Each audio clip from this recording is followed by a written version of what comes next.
Oh, good morning, big girls. Get your fans off the fence. Come on, girls. Come on, Rosie. One.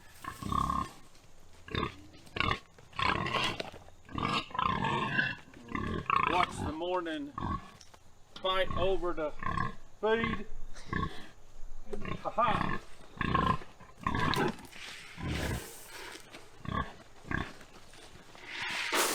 You gotta cycle them out. Welcome back to the Piney Woods Homestead, y'all.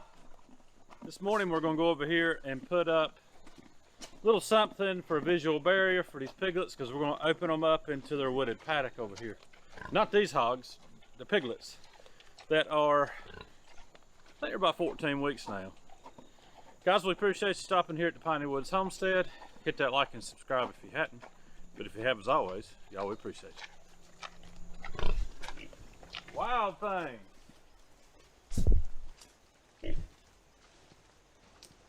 "13 weeks, y'all. 13 weeks is how old they are.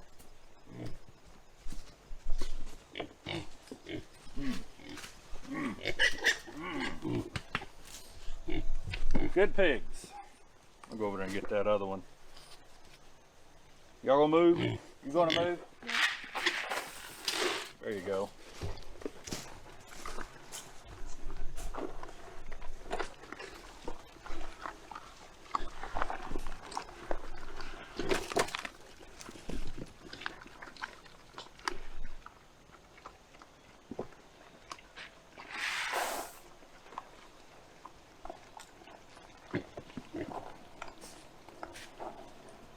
They are fine looking pigs, but it's time to go ahead and open them up and let them into their new paddock. And they'll find their way, y'all. We're not going to force them in there. We'll just open a few gates and let them find their way. Probably won't feed them in here this evening. Make them hungry and they'll want to venture out and find something. I'm kind of moving a little gingerly this morning. My back's been bothering me. Apparently I've got a nerve back there on the left side that hurts every time I lean to the right. But that's how we lean around here, y'all. It's to the right. So I don't know what else to do. All we're doing is just fixing this divider fence That Buttercup had. Well, some of it's been knocked down from tree limbs falling, and then she pulled some of it off. Yeah. But all it is two little strands of 17 gauge electric with temporary fence post run down part of this 1 acre that we've got fenced in out here.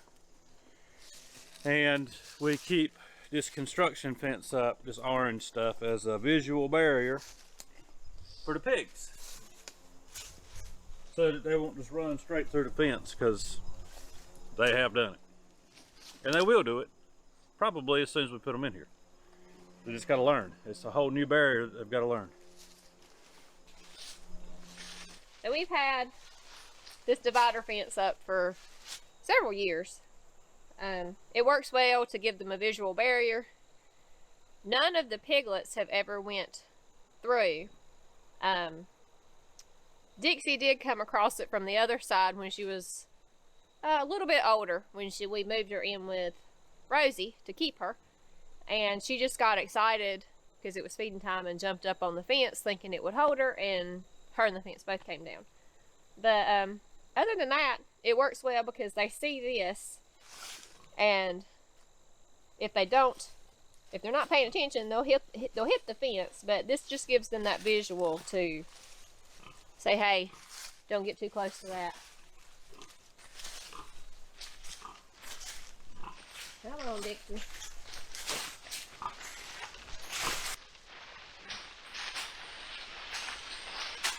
And this section got knocked down by a branch, and then Buttercup decided to play with it, so she ripped out a section. So we're just gonna replace it, and Dixie, I guess, is gonna help me. Yeah.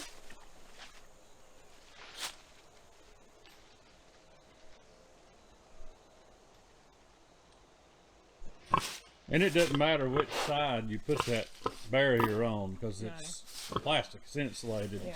Hogs stick their nose through it. Well, I do need to have it on the other side though.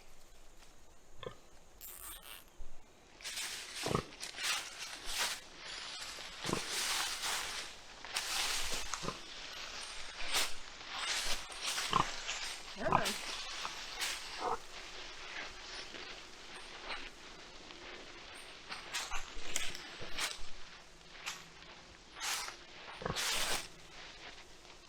You really need to touch that out of the way. I should have. I'm gonna get in there and see if I can break it. Okay. Let me see if I can break it. Okay. I think the problem Well, let's need to bring some of it back. is dry rotted. Yeah. So it's So we're like, going to get some more use hang out on, of it. don't blow it because it's coming up on the. Hang on. Okay.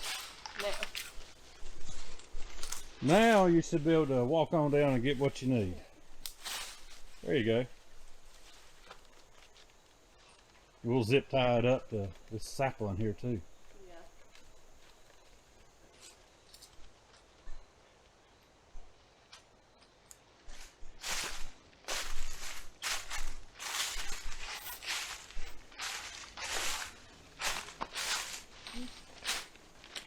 And we'll zip tie this.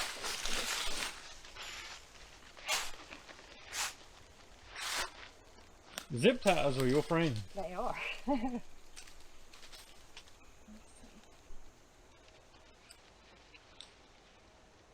We just want to get it up a little higher just in case Rosie and Dixie decide they want to get back with the babies.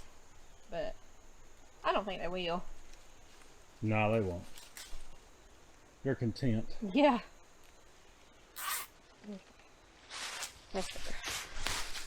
Y'all, we had considered putting some permanent fencing through this paddock instead of using this temporary job, but it's worked all these years, and so we just keep using it. We have to repair it a lot, you know. That's just the nature of things when you've got fence strung out through the woods. So, as we always recommend, a positive barrier, which we have. This entire acre is fenced in with woven wire with our electric run on the inside, just as a preventative maintenance, y'all, because these pigs are strong, and yeah, that fencer is strong too, but they can get out. And so this is why we use that positive barrier. But this works. You know, we've got these pigs in here until they'll be done topping out into January, and so they'll be fine in here. Then this area here will be fallow until this time next year when new pigs come in. Well, that looks pretty good. Yeah, that's better than not at all. But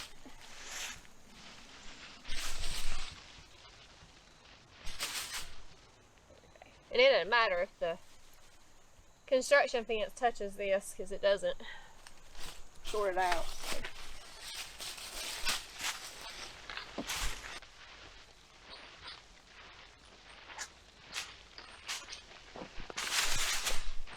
We'll take the opportunity now to get anything off the fence line before the babies get in here. And we have way too many helpers doing that. It looks pretty. We do have one section down there we need to double check on, but I think it's pretty clear through here for the most part.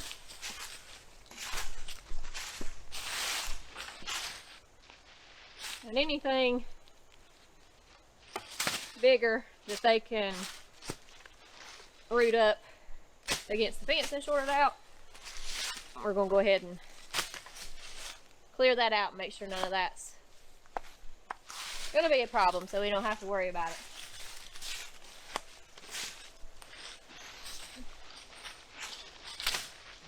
We won't fill up the feeder just yet. What we'll do is we'll prop those front doors open, the lids, and in the evenings and in the mornings we'll still bucket feed, but we will actually bucket feed in this feeder so that they will get used to going into that feeder and eating, and within a couple of days they'll start raising the lid on their own. It'll be like old hat tool.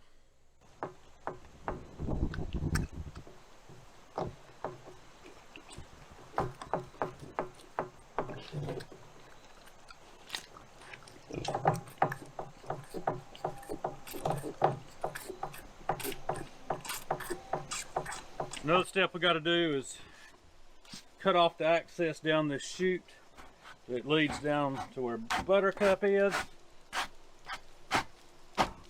And we just do that with some boards.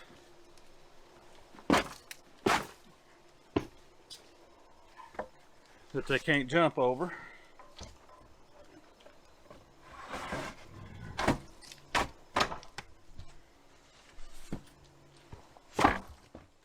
And they can't see through it, so they're not going to have a desire to even attempt to get over there. So we do that, and then we put our sorting panel with the slick side on the inside.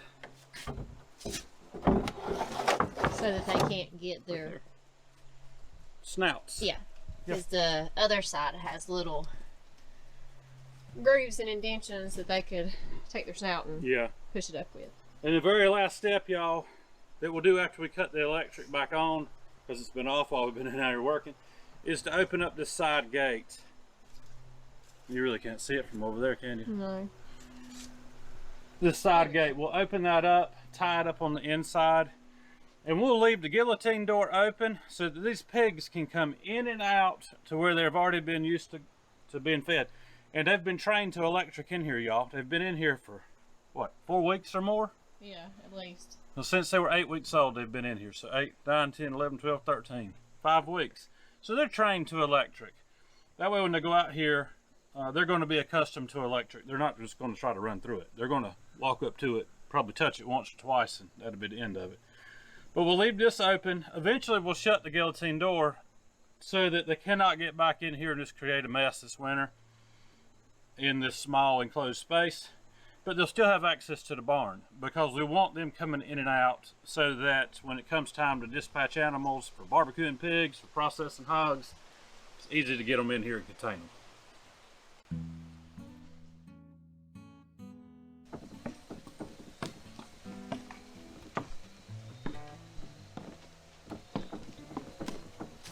It's Matthew here at the Piney Woods Homestead, guys.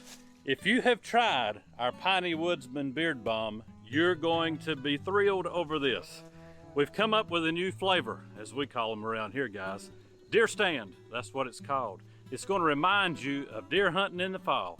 The smell of fresh leaves falling, the smell of fresh dirt being turned over, the smell of that crisp morning air as you're climbing up into the deer stand, freezing your tail off.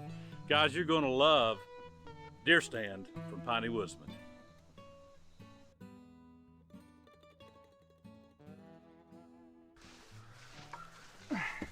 And this is gonna prevent them from, because our water barrel used to be right here, Yeah. and they would completely flood it and it would stay ankle deep quicksand. Yeah, it was bad. I brought in dirt with the excavator, put it Yeah. over the fence, packed it in. So our water is down here now, and I'm just putting a little bit more water in it. They'll come in and out of this area they've been in and use that drinker, but we're not going to fill it back up. They'll come over here and they'll nose around and hit the nipple and get to drinking on this one.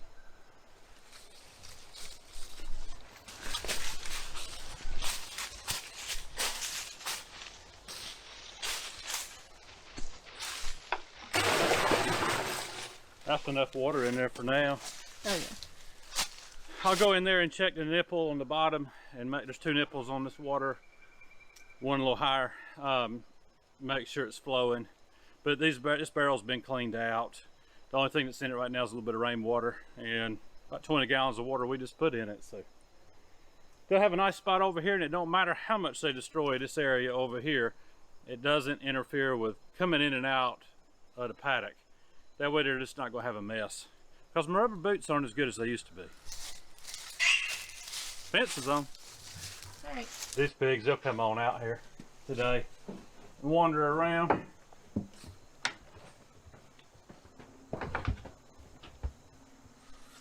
This the Find me one, a piece of rope so I can Yeah. tie this. but Because that's if the not, they'll push it back. yeah, they'll shut it back. But one thing with doing this with piglets versus like grown pigs like Rosie and Dixie is they're more curious, Yeah, so they'll come on out and go back and forth easier than what, you know. Full-grown hog will. Yeah, for us, Rosie takes 2+ weeks to get her to come back Yeah. in here. Dixie does a little better, but A little bit better, yeah. But these pigs, you'll be curious. They'll come on out today. They've been rooting over here at the gate. They'll keep rooting and root their way out.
Y'all, we love working with these pigs.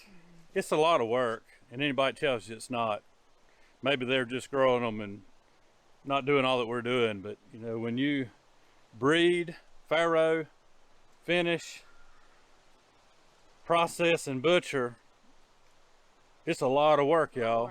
Yeah. But we're growing out 2 of these hogs for us this year because we're almost out of pork. And we're several months away from having pork. So we are rationing what we have left. We're almost out of chicken too. Yeah, We got chicken out there growing, but we do. Yeah. we have learned this year that with a farm market and Well, growing, we got to grow more. Well, we do have to grow more, but with the farm market open, we have one freezer that is strictly chicken, Yep. and we stock from that to the store freezer, and I think between the 2 of us going and pulling that we just kind of Oversold, oversold and sold, which is fine. yeah, it's totally fine because we had pork, but now we've went through the pork a little faster, so we're gonna make sure that we don't. We're not gonna run out this year. We're not gonna Yeah. run out anyways. We're just I like meat with my meals. So I'm having to learn a couple of days a week. Maybe not quite as much meat, more vegetables. That's fine too, but I like meat, y'all. And if you're watching us, you probably do too. Well, guys, let's go wrap it up for us here today. Thanks for watching. If you got any questions or comments, drop them below. We'll get back to you. Y'all have a good day, a great week. We'll see you on the next one. Good Lord willing. And the creek don't rise too high, y'all.